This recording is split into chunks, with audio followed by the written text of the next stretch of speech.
Assalamualaikum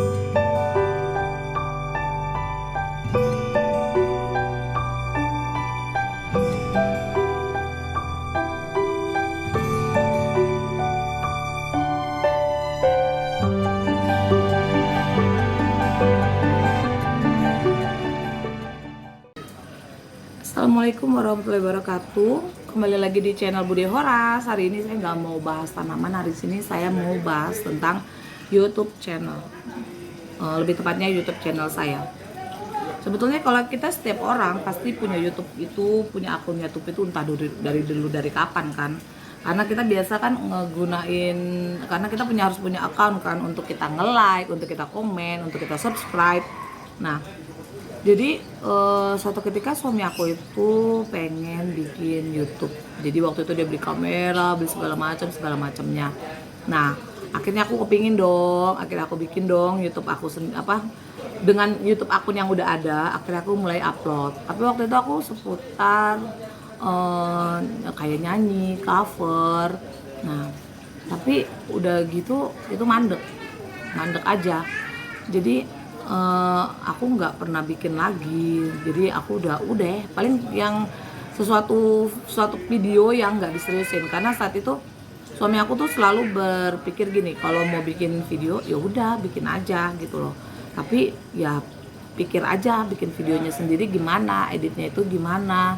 Nah, jadi itu akhirnya aku udah nggak pernah upload video lagi.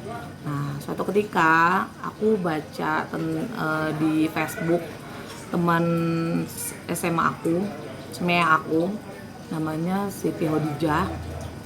Dia punya channel namanya Wildan Moms Channel kalau nggak salah. Nah, terus dia itu upload soal makanan. Jadi di Facebook itu dia menceritakan tentang gaji pertama dia di YouTube. Dia dapat gaji pertama di YouTube itu 4 juta. Nah, aku ya kepengen dong gitu kan, ibu rumah tangga, nggak kemana-mana, di rumah tapi bisa menghasilkan uang gitu loh. Nah, terus endingnya aku kan suka tanaman, tapi selama ini walaupun aku suka tanaman, aku itu nggak yang namanya merawat tanaman bener-bener, enggak. Jadi kalau mati aku beli, udah gitu. Jadi udah sampai situ aja kesukaan aku tanaman, ya hanya sebatas aku pengen rumah aku ada hijau-hijau. Tapi aku kurang aware, kurang merhatiin gitu loh. Jadi karena berpikir kalau mati tinggal beli gitu. Nah, terus endingnya gara-gara aku terpicu dengan tadinya aku belum terpicu, oh ternyata dia dapat uang gitu aja kan mikirnya kan. Dia bisa penghasilan pertamanya 4 juta. Nah, terus setelah beberapa saat lagi dia upload, ternyata YouTube dia itu udah bisa menghasilkan 80 juta per tahun. Aku langsung berpikir, puing, masa dia bisa, aku nggak bisa gitu kan. Nah, terus akhirnya aku mulai deh tuh, karena yang di atas tolong siram ya, karena nggak apa-apa pakai keran, iya kan cuma segitu doang. Nah, iklan ya. Terus ada gitu, selesai ngeliat 80 juta kok makin tertarik gitu loh. Nah, terus akhirnya aku memutuskan, aku hobi di tanaman, jadi aku mau jadiin ini. Dia itu kan bikin YouTube-nya itu soal masakan, semua yang digantung nyampe nggak. Dia itu kan bikin YouTube-nya itu soal memasak, jadi dia itu dengan subscribernya sekarang itu 200.000, dia udah bisa menghasilkan puluhan juta per tahun. Coba bayangin kalau dia 80 juta per tahun, sedangkan 1 tahun itu ada 12 bulan. Sekarang kalau 8 juta kali 10 aja udah 80 juta ya. Itu berarti dia kurang lebih bisa 6 juta per bulan penghasilannya dari YouTube.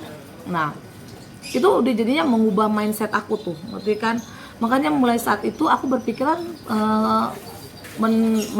mendoktrin ya, apa bilangnya ya, aku menanamkan dari anak aku juga melakukan cara untuk membuat anakku berpikir untuk kondisi saat ini, untuk masa sekarang ini, cara orang tuh sukses itu banyak gitu loh. Nggak hanya sekedar dari gelar, nggak hanya sekedar dari kepintaran, pintar juga sih mungkin ya, cuman pintar itu kan banyak macamnya ya. Nah, Misalnya kan ada orang pinter sekolah, tapi kan pinter itu ada macam definisinya. Ada pinter nyanyi, itu juga suatu kepinteran gitu loh, yang mungkin juga bisa menghasilkan uang. Nah, jadinya aku di benak aku, oh kita itu kalau kita kreatif, kita pasti juga bisa menghasilkan, walaupun mungkin di rumah ya, buktinya dia itu bisa menghasilkan 80 juta, yang notabene berarti 6 juta per bulan dia bisa dapat dari YouTube. Nah, akhirnya aku mulai belajar membuat YouTube. Nah, nanti di sini akhirnya aku mulai belajar membuat YouTube, aku mulai belajar edit. Nah, dulu itu aku tuh nggak edit, jadi biasanya cuman aku cari cover depannya apa, masukin blok-blok sesuai dengan yang aku video. Nah, tapi kalau untuk saat ini aku mulai belajar mengedit. Karena ya gitu, seperti yang aku bilang tadi, suami aku itu bukan tipikal yang bakal oh sini aku bikinin, enggak gitu. Andai pun dia mau bikinin, kita harus sabar, nggak boleh bilang ayo udah belum. Itu. Jadi di sini saya akan terangkan juga cara saya mengedit. Jadi bila ada ibu-ibu atau teman-teman yang mau belajar kita nge-YouTube, kenapa enggak gitu loh. Ini kan kayak apa ya, kayak kita ngelakuin sesuatu yang nggak perlu yang usaha yang keluar modal gimana, kita tinggal cari konsep, kita bikin. Kita nggak usah terlalu mikirin subscribernya. Saya sekarang ini subscriber saya juga masih 105 ya, kadang-kadang juga gondok. Sekarang 105, nanti beda 2 hari turun lagi jadi 104, turun lagi jadi 103 ya, kayak gitu terus. Tapi ya udah, sekarang kita tutup mata sama subscriber. Anggap aja kalau subscriber kita bertambah, itu bonus. Nah udah deh, sekarang kerjain aja, kita nggak usah mikir subscriber dulu, kita lakuin dulu, kita upload sebanyak-banyaknya, kita edit, kita bikin sesuatu yang menarik, yang mungkin.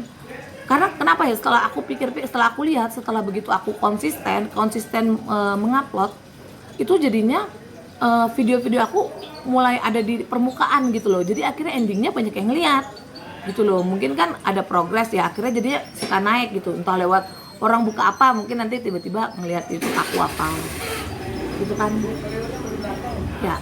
Terus udah gitu jadinya sekarang ini saya mau kasih tutorial cara saya mengedit video saya. Saya biasa menggunakan, kadang-kadang saya menggunakan KineMaster, kadang-kadang saya menggunakan Filmorago, kadang-kadang saya bikin pembukaan pakai KineMaster, endingnya saya bikin video fullnya pakai Filmorago.